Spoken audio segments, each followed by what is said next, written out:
పశ్చిమ మధ్య బంగాళాఖాతంలో ఏర్పడిన వాయుగుండం పశ్చిమ వాయువ్య దిశగా పయనిస్తోంది. రాగల 24 గంటల్లో మరింత బలహీనపడి ఛత్తీస్గఢ్, తెలంగాణ వైపు పయనిస్తోంది. దీని ప్రభావంతో రాగల 24 గంటల్లో రాష్ట్ర వ్యాప్తంగా మోస్తారు నుంచి భారీ వర్షాలు కురుస్తాయని వాతావరణ శాఖ హెచ్చరించింది. మత్స్యకారులు వేటకు వెళ్లరాదని అధికారులు హెచ్చరించారు. అత్యవసరమైతే తప్ప ప్రజలు బయటకు రావాలని సూచించారు.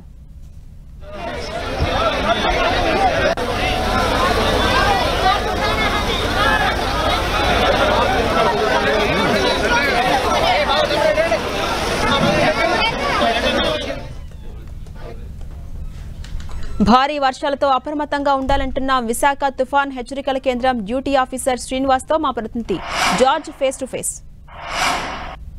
పశ్చిమ మధ్య బంగాళాఖాతంలో ఏర్పడిన వాయుగుండం తీరం దాటింది. ప్రస్తుతం ఇది ఒడిశా కోస్ట్ వైపు పయనిస్తూ ఉంది. అయితే దీని ప్రభావం ఏ విధంగా ఉండబోతుంది? రాష్ట్రంలో ఇప్పటికే ఈ వాయుగుండం ప్రభావంతో విస్తారంగా వర్షాలు అనేవి నమోదయ్యాయి. చాలా చోట్ల కూడా 18 నుంచి 20 సెంటీమీటర్ల వర్షపాతం కూడా నమోదైంది.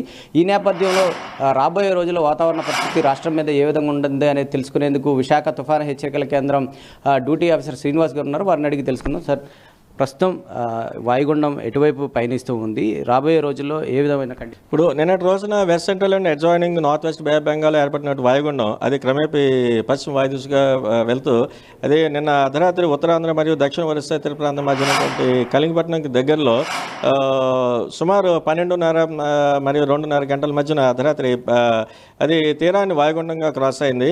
అది ప్రస్తుతం ఇప్పుడు అది దక్షిణ ఒరిస్సా, దక్షిణ ఛత్తీస్గఢ్ మరియు ఉత్తరాంధ్ర తీరంలో జగదల్పూర్కి ఆగ్నేయంగా 60 కిలోమీటర్ల దూరంలోను, అలాగే నెక్స్ట్ విశాఖపట్నంకి వాయువ్యంగా 150 కిలోమీటర్ల దూరంలోను, నెక్స్ట్ కలింగపట్నంకి పశ్చిమ వాయువ్యంగా 190 కిలోమీటర్ల దూరంలోనూ కేంద్రీకృతమైంది. అది క్రమేపీ ఈ వెస్ట్ నార్త్ వెస్ట్ డైరెక్షన్లో వెళ్తూ దక్షిణ ఒరిస్సా మరియు దక్షిణ ఛత్తీస్గఢ్ అండ్ విదర్భ ఈ ప్రాంతం చేరుకుని అది క్రమేపీ బలహీనపడుతూ నెక్స్ట్ కమింగ్ 24 అవర్స్లో అది తీవ్ర అల్పపీడనంగా మారే ఛాన్సెస్ అయితే ఉన్నాయి. రాష్ట్రంలో ఏ విధంగా దీని ప్రభావం ఉండే అవకాశం ఉంది సార్? ఇప్పటికే చాలా చోట్ల కూడా అత్యధికంగా వర్షపాతాలు నమోదైన నేపథ్యంలో రాష్ట్రంలో ఎటువంటి పరిస్థితులు ఉన్నాయి? ఇప్పుడు అదే ఈరోజు కూడా మన కోస్తా జిల్లాలో అన్ని చోట్ల కూడా విస్తారంగా మోస్తరు వర్షాలు, కొన్ని చోట్ల అయితే భారీ వర్షాలు, మరి కొన్ని చోట్ల భారీ టు అతి భారీ వర్షం కూడా వచ్చే ఛాన్స్ ఉన్నాయని అని మనం ఫోర్కాస్ట్ ఇస్తున్నాం. అలాగే ఇప్పుడు కొన్ని జిల్లాలకి మటుకి రెడ్ అలర్ట్ ఇంకా కంటిన్యూ చేస్తున్నాం ఈ రోజు కూడాను.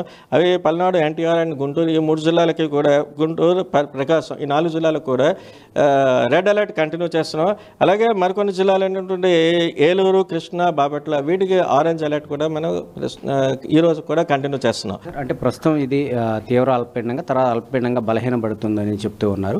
అంటే మన రాష్ట్రం మీద బలహీనపడిన తర్వాత ఏమైనా ప్రభావం ఉండే అవకాశం ఉందంటారా? ఇప్పటికీ ఇది పయనిస్తూ ఉంది కాబట్టి అంటే దీని ఇంపాక్ట్ మనకి మ్యాక్సిమం ఇవాళ రేపు వరకు కనిపిస్తుంది.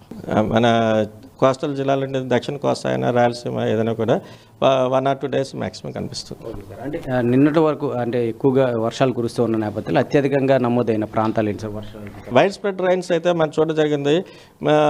అతి భారీ వర్షాలే కాకుండా ఎక్స్ట్రీమ్లీ హెవీ రెయిన్ఫాల్ మనం ప్రెడిక్ట్ చేస్తున్నట్టుగా అమరావతిలో అయితే అత్యధికంగా 26 సెంటీమీటర్స్, అలాగే నెక్స్ట్ ఎన్టీఆర్ డిస్ట్రిక్ట్లో ఉన్నటువంటి తిరువూరులో కూడా 26 సెంటీమీటర్స్, నెక్స్ట్ గుంటూరులో అయితే 23 సెంటీమీటర్స్, ఏలూరు జిల్లాలోని కుక్నూరులో 20 సెంటీమీటర్స్, పల్నాడు జిల్లాలో అచ్చంపేటలో అయితే 19, అలాగే గుంటూరు జిల్లాలో కూడా చాలా చోట్ల అయితే ఇంకా అతి భారీ వర్షపాతాలు అంటే తెనాల్లో 18 సెంటీమీటర్స్, మంగళగిరి 17 సెంటీమీటర్స్, ఇలా చాలా చోట్ల ఇటువంటి భారీ నుంచి అతి భారీ వర్షాలు నమోదవడం జరిగింది. అంటే రాగల 24 గంటల ఇదే వర్షపాతం ఏమైనా ప్రదేశాల్లో ఏర్పడే అవకాశం ఉందంటే?